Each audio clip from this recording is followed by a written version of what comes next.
How much free speed are you leaving on your head? Let's talk about helmets.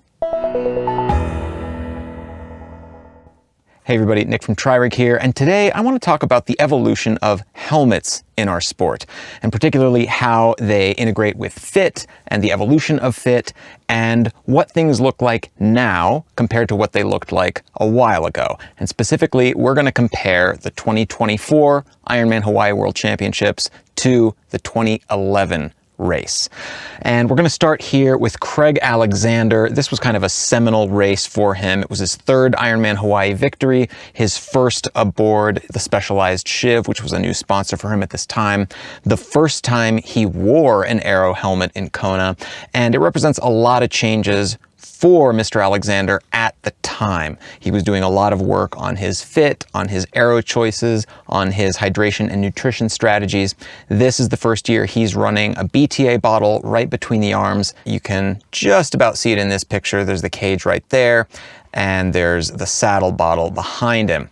And this was a really good strategy. Obviously, it's something that's used a lot these days, although there's generally more on board than just two bottles, but it's basically aero neutral. These days, we've found that you can actually find some aero gains for some of these things, but aero neutral, and enabled him to get all the hydration and nutrition he needed for the race. He's also making use of the internal hydration on this S-Works Shiv, but obviously, we're taking a look at helmets today, and he's using kind of a traditional aero helmet for the time, but unfortunately, with the traditional position, it leaves a little bit to be desired here. So if we take a look at his side-on shot, you can see his head is kind of like sticking out in the wind, you know, just popped up there.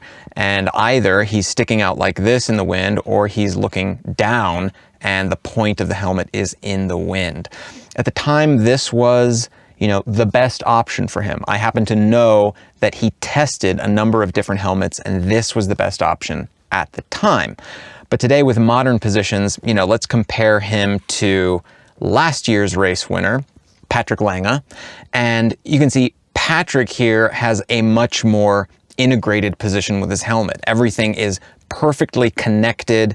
His head and hands and torso are all kind of punching through the wind together. And if we see Patrick from the front, it's telling a similar story here. Although yes, there's also a little bit of helmet tail up in the wind, a lot of the helmet with its wider design is helping to fair his shoulders, and again, just make him more like a bullet in the wind. So more often that helmet is looking like this, as he's kind of just looking up the road in a relaxed position. And it's hard to get any faster than this with today's technology and today's understanding of aero.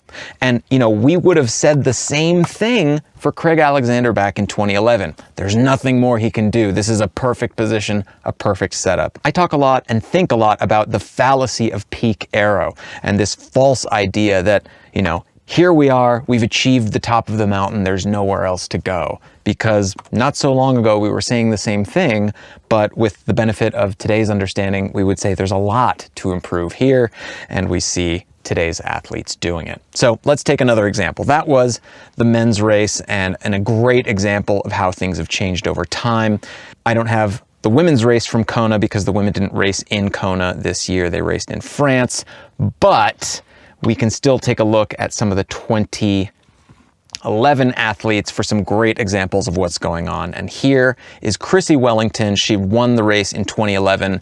And already this looks almost like a foreign alien world to us in 2025. She's on a standard road helmet. She's riding a very, orthodox position for that time, although even a little bit slack. Her seat angle is a little bit backwards. She's got a traditional brake with a side pull caliper, just everything sticking out in the wind, a down tube bottle, which we generally don't see at all these days. A couple bottles in the back, this Tor Hans aero bottle in front and between the aero bars, very popular for that time, almost not seen at all today. Today, this bottle would come up more by her chest to help fill that box.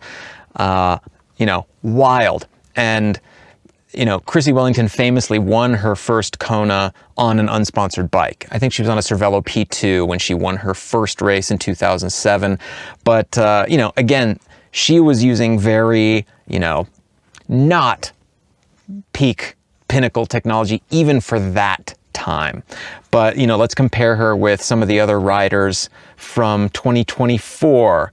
Let's compare her with Matt Hansen, who, you know, obviously different race, men's versus women's. Matt took 10th in Kona this year, but I'm picking on Matt because he's always trying to stay at the cusp of what is our best current understanding of aero positioning, aero technology, hydration and nutrition strategies, the whole 9 yards. Matt does a great job and is always thinking about these things. So if we compare Hansen with Chrissy Wellington, we see just a whole world of difference here, right? Even from this photo, which is, you know, maybe 15 degrees off axis, we can just see so much. If I'm the wind coming in here, I see this large gap and this huge bag that's basically acting like a parachute, you know, fouling Chrissy against the wind. This regular road helmet sticking up into the wind, adding frontal area, this bottle, these cables. Whereas we look at Matt's position, he's much more punching through the air like a bullet. His arms and his upper torso and his head are all very much a closed bag punching through the wind. Nothing here fouling the wind except for his, you know, race demanded transmitter so that he has a GPS location that can be tracked by the race officials and the media. But nothing here that we would say, Matt, you're doing a bad job. You know, this is kind of the peak of what we understand now. And again, helmets play a role here. Matt's helmet, he's using a shorter tail one. I assume this is something that works well for him.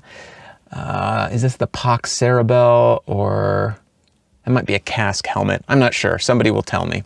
I'm sure it's a great fit for him as he's looking up the road. There's no gap here like we saw with Craig Alexander. So, you know, and these are like middle of the road choices. If we look at an athlete like Leon Chevalier took 4th this year and uses the POC Tempor, which is very much one of those helmets that flares off to the shoulders and will only work if the position is right for it. And in those cases, it's usually the best helmets. But I always see Tempor users doing this. They're always kind of pushing it back into position, making sure it's nice and flush against the back and sitting where it's supposed to be.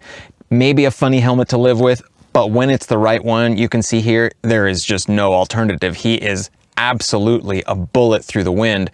No matter which way you look, it's a pretty compelling case. I mean, look at that. That is, whew, that's the best, you know, positioning and equipment choices that we understand with today's technology. But what makes me so excited is how big a difference there is just from 2011 to 2025. In those 14 years, we have a whole world of difference. So what are we going to be seeing in 2030, 2035, 2040? Anyone who says we're at peak aero is like the head of the US Patent Office in 1900 saying there's nothing left to invent, we should probably close up shop here. I think there's always going to be stuff to find, and it's something that just makes this sport and the technology of it so interesting to me. What do you guys think? What kind of helmets do you ride? Are you worried about, you know, how does the helmet conform to your position or vice versa? Are you looking for positions that can conform to a particular helmet? Are you a POC Tempor rider? Are you, you know, a Cerebel type rider with one of the more stubby ends? Personally, I love the Giro Arrowhead, and I think it's really helpful. I'm probably not going to be like an Arrowhead V2 rider with the flares on the shoulders because it's not, I don't think, right for my position. But I'm curious, what are all of you doing? Where have you gone from? Where are you headed to? Let me know in the comments, and let me know if you think this is as fascinating as I do. Thank you so much for watching, and I'll see you next time.